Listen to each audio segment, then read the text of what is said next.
Assalamualaikum and welcome to another episode of Jurnal Jutawan. Today we're diving into a topic that affects almost every financial aspect of our lives, whether we realize it or not. So if you spend time on X.com, you've probably seen heated debates about finance, Islamic banking, or even any other financial products that might have some riba in it. Well, these discussions can get intense and people arguing over what is permissible and what is not permissible. Even though riba is prohibited in Islam, but we see it everywhere. Ada dekat loan rumah, loan kereta, credit card, and even everyday transaction might have some elements of riba in it. And many of us don't even realize it. So today we're going to break it down in a simple and practical way. We have Malina joining here with us today. Malina, welcome to the show. Thank you. Assalamualaikum. I'm happy to join the team. Ayman, you're right. So this is a very heated debate. You go on any social media platform, you see people really at each other's throats over this, right? It's very heated. Before we go into maybe the heated part, I think it's important to understand what riba even is, right? Yeah. So what do you think riba is? Riba is I pay more than what I owe.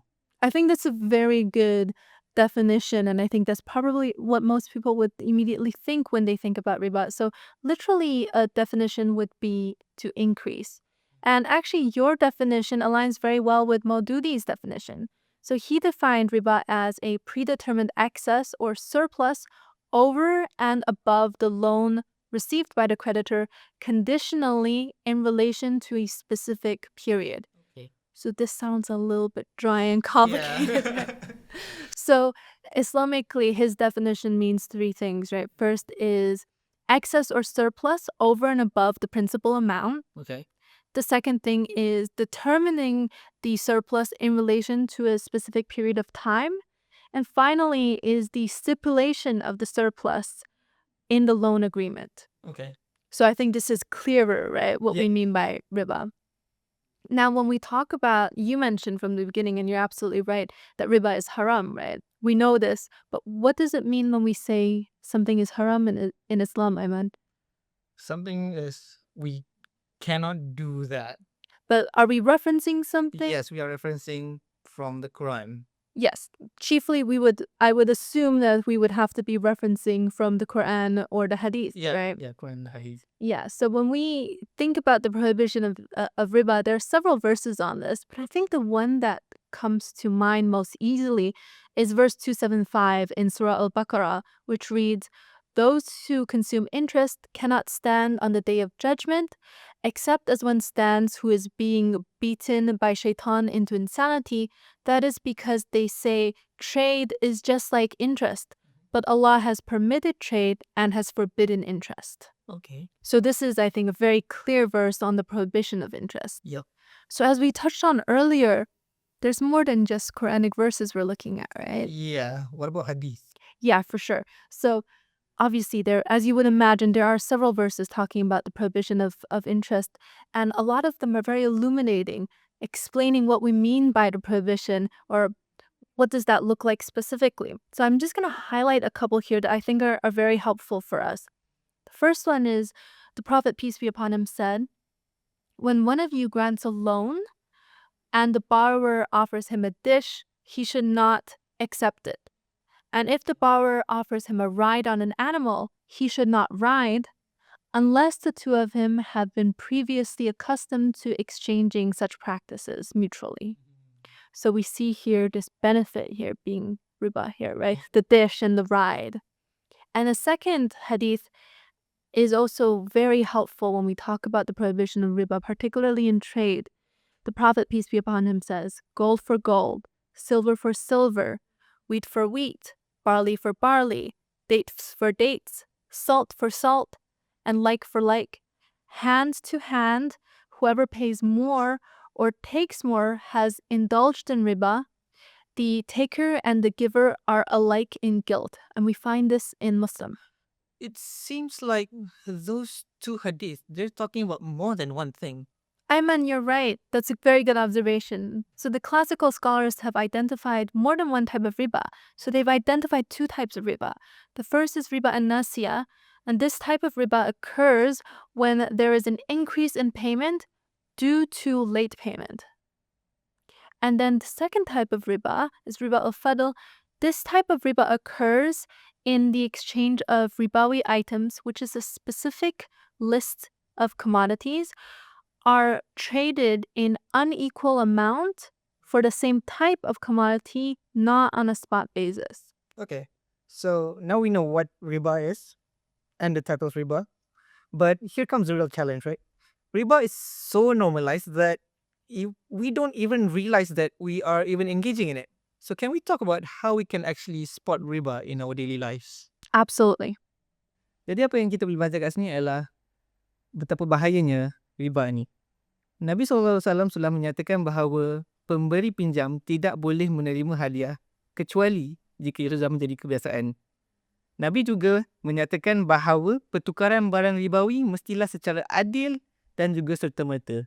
Kalau ada lebihan tu dah kira riba dan dua-dua pihak bersalah. Dan kat sini kita juga boleh belajar ada dua jenis riba. Riba pertama adalah riba an-nasiyah. Itulah riba charge tambahan kerana bayar lewat. Dan yang kedua adalah riba al-fadl, iaitu tukar barang ribawi dalam jumlah yang tak sama. Jadi kat sini riba sudah jadi perkara biasa dalam hidup kita hingga sampai sukar untuk dikesan dan jadi penting untuk kita belajar mengenalinya. So Aiman, you said something interesting. Having a maybe checklist of how to identify riba would be very beneficial, right? Yeah. And I think I would probably be the first to admit what we spoke about earlier is maybe a little bit abstract Yeah, you're right. with the types of riba. So I think, how about thinking about how to spot riba on a more basic level in terms of exchange and loans? What do you think? Yeah, you're right. I think if we frame it that way, it would be a lot easier to understand. Yeah, for sure. So let's start with exchange. Okay. Remember we talked about that hadith earlier, the like for like hadith? Yeah, like for like, gold for gold, barley for barley, wheat for wheat, Yes. date for date. Good job. That's the one. Thank you. So with exchange, we're talking, and riba, we're talking about a specific thing. We're talking about the exchange of ribawi items. Again, that sounds abstract, right? So we're referencing that list of commodities, but in everyday life, one thing that we could look to is currency exchange, right? And that's something that probably people deal with on a regular basis, right? So that's where we would look at. The currency would be an example of somewhere where the riba in exchange can occur. And there's actually only two things on our checklist where you can identify if there's riba here or not. Very simple. The first thing is the exchange of the same ribawi commodity, or in this case, currency, for unequal amounts. And the second is not on a spot basis. Now, what does spot basis mean? I would say it's instant, immediate, on the spot.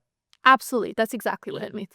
So two things on our list. Very easy for us to identify riba in exchange. Okay, so number one is for exchange, it's unequal amount and Of the same commodity. of the same commodity and on the spot basis. Spot. Yes, absolutely. Yeah. So then the second thing we move into is loans. And I think maybe you would agree, when we think about riba, we actually mostly think about loans, right? Yes, any average Joe might think of it as just loans for riba. Yeah, for sure. So I think this checklist would probably be most relevant and most useful, right? Okay. And I think we're lucky again. Two things on the checklist. Okay. Very straightforward. The first thing is a predetermined requirement to pay back more than the principal amount. Okay. And the second thing is a penalty for paying back late. Okay. So number one, predetermined loan amount that I have to pay. And then number two is penalty. Yes, but I'm going to correct you on the first point. Predetermined requirement Predetermined requirement for an excess. for an excess. All right. Yeah. Yeah. And the second is late penalties. Absolutely. Okay. Here we have the checklist now. So here's where things get really interesting. There are some everyday situations where you might think it's riba, but it actually isn't. And on the flip side, there are things that we do casually that are riba without us even realizing it. So can we play a little game that's called Is It Riba or Not? Yeah, for sure. That sounds like fun. I think it would be very helpful because there, as you said, there's confusion here. But I think one thing that's important for us to remember is that Riba takes two to tango, right? Yeah, the person deriving from the benefits and the person paying for the riba. For sure. Welcome back to the podcast Jurnal Jutawan.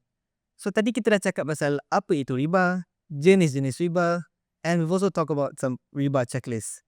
So now kita nak main satu permainan kita panggil, wait, is that riba? But sebelum itu pastikan anda sudah like video ni dan share video ni kepada rakan-rakan dan juga ahli keluarga supaya lebih ramai yang boleh join in this discussion. So Marina, let's start. Okay, let's go. So for the first one, let's say in the case of lending or borrowing a car, right? Let's say I reached out to you saying, "Hey Marina, can I nak pinjam kereta boleh?" And then you said, "Okay, but you have to return it with a full tank." Would that be considered as riba? I've some follow-up questions. Okay. Was the tank full when I loaned you the car? No. Okay, so the condition for me to loan you the car is that you give me a full tank as well, right? Yes. So return the car and the gas. Yes. Okay. What do you think? Well, from the checklist, from I remember from what the checklist, it's like there's a surplus and it's predetermined. So I would say that's riba. Yeah, I think I would agree with you. So the two things on the checklist is doesn't seem like there's a late penalty, right? No. But there's a predetermined surplus. So I would say, yeah, I think it would be riba based on the checklist. We're on the same page on that. It's riba. Great. So I'm going to shoot it back at you. I actually have brought some questions for you too, if you're ready.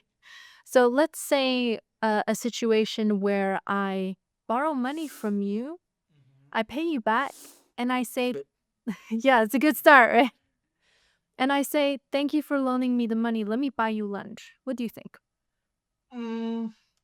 I think that won't be riba because it's not predetermined and it's just you're doing it in kind. It's just hiba. So I'm just being nice. Yeah. Yeah, I think I would agree, right? So again, there is no predetermined excess and there's no, what's the second thing on the checklist? No, sir. On the spot? No late penalty, No right? penalty, yeah. Yes. For the loan checklist, no predetermined surplus and no late penalty. So I would say I think we're in agreement here. This does not look like Yeah, that's not riba because it's called hibah lah for the lunch. Yeah. So that one is for lunch. Let's say I lend you money and then I want to get some extra treatment. Let's say, hey, I lend you this 100 ringgit, but next week when I come to your store, can I just cut the line? So, okay, so then does that mean if I say no, will you still lend me the money? No. Okay. Well, what do you think? I think it's kind of riba, right? Because it's a predetermined requirement. Yeah, and it's do we do this all the time? Would I let you cut the queue even if you didn't loan me the money? No. Okay, so remember the hadith earlier, the dish when we give a loan and I give you a dish on top of the loan and I give you a ride on top of the loan.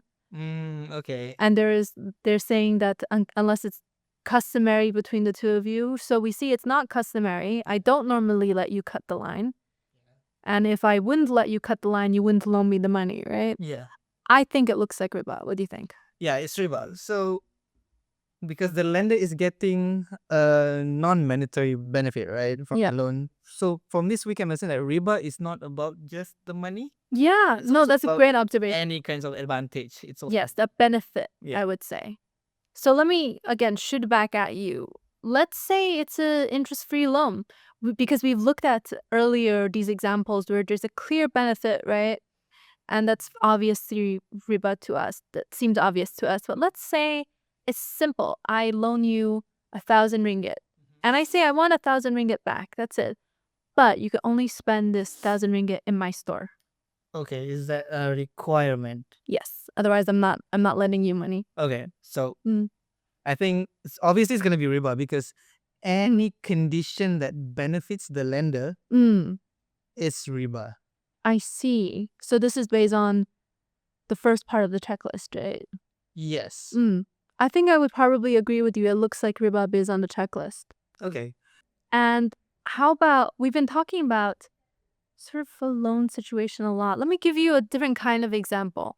let's say I've had a rough month and I've strapped for cash. And I go to our boss and I say, hey, can I please get paid early? And our boss is very nice to allow me to get my salary early, so in advance on my salary. But he says, I'm going to pay you less. I'm going to pay you 90% of your pay because you're asking for it early. Do you think this is a case of riba? I would think that it's riba because it's the company profits from advancing you the money and and it seems like riba to me. What if I say, well, it's the 20th, let's say it's the 20th when I ask for this. Okay. And when they pay me at the end of every month, they're paying me because I've done the work for the whole month. But I've only done the work for the 20th so far. And if they pay me, it'll be pro rata. Do you think that would be riba? Okay, so if it's prorated, there might be a different case. I think there might not Right? be riba because you're getting paid on the work that you've Yeah. done. Mm-mm. Okay. Whereas if it's not prorated and the decrease in the amount you're paying is only because you're asking for it in advance, then would you say, Yes, that would be riba.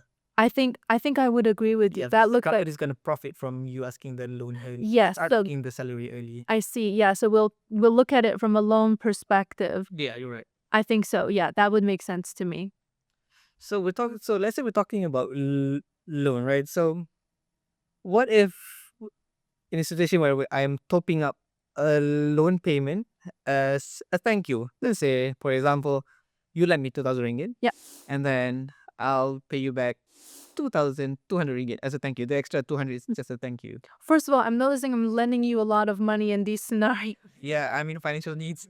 I see. Okay. Well, I think this would be a very similar scenario to the lunch, right? Yeah. So what did we say earlier with the lunch? It's not riba because it's actually like hiba. Because there wasn't a condition, right?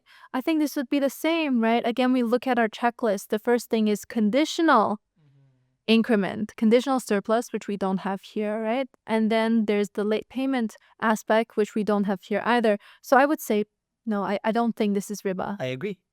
And I think we've been talking about the loan space a lot, right? Yeah. And as we discussed earlier, it's more than just in the loan space where we can see riba. What is the other category? Exchange. Yes. So I actually have an example for you from exchange. Okay. I'm sure you know a lot of people like to collect rare currencies, right? So this would be, for example, I'll give you a scenario. Your father's birthday is next week, and you found a 1 ringgit note that has the same exact ending serial number as your father's birthday. Ooh, okay. Yeah, so you want to buy it as a gift for him. Now, this is a 1 ringgit note that's currently in circulation. But as you would imagine, when you buy this 1 ringgit note, it's not going to cost you 1 ringgit, right? What do you think? It's gonna cost me a lot more. Yeah, so 1 ringgit plus at least. Let's say it costs you 100 ringgit. Let's say, for example. Do you think there's riba in this transaction? I would think that there's riba Mm. because we're buying the same commodity but on an unequal amount. Yes. So if we look back at our checklist for exchange, yeah. So there's two things. What were they? Unequal amounts With the same commodity, with the same commodity, and number two, please help me here. spot basis. Spot basis, right? So let's assume this is spot basis. Yeah, It would still trigger the first point, right? the unequal amount. Yeah. So then I would say it's a pretty clear case of riba in trade. I agree as well. Yeah. But let's say it's a scenario where it's not a note currently in circulation. Yeah, probably let's say if it's like, I'm not sure if it's a 1 ringgit shilling is still in circulation. So let's say that it's not in circulation anymore. That will not be riba, right? Why? Because it's like we're buying some antique things. So you're saying because it's basically not the same kind of commodity. Correct, yeah. Yeah, I would probably agree with that. Yeah. So kat sini kita dah boleh belajar ada 3. Yang pertama, kalau hadiah, okey. Yang kedua, kalau dia dah set awal-awal, itu haram. Dan yang ketiga adalah kalau kita beli wang dalam pertukaran dengan harga yang tak sama, itu pun dah kira haram. Marlina, any last words? I don't know what you said, but yes. Great. So this has been such an eye-opening discussion, and I hope it helps more people become aware of what riba is. So if you found this episode helpful, make sure to share it with your friends, your family. So the more we spread awareness, the better. And don't forget to subscribe so that you will be notified on more discussions like this. We also love to hear from you. Kalau ada soalan macam adakah ini riba ke tak, just put down in the comments and we can keep the conversation going. Until next time, Assalamualaikum warahmatullahi wabarakatuh. Assalamualaikum.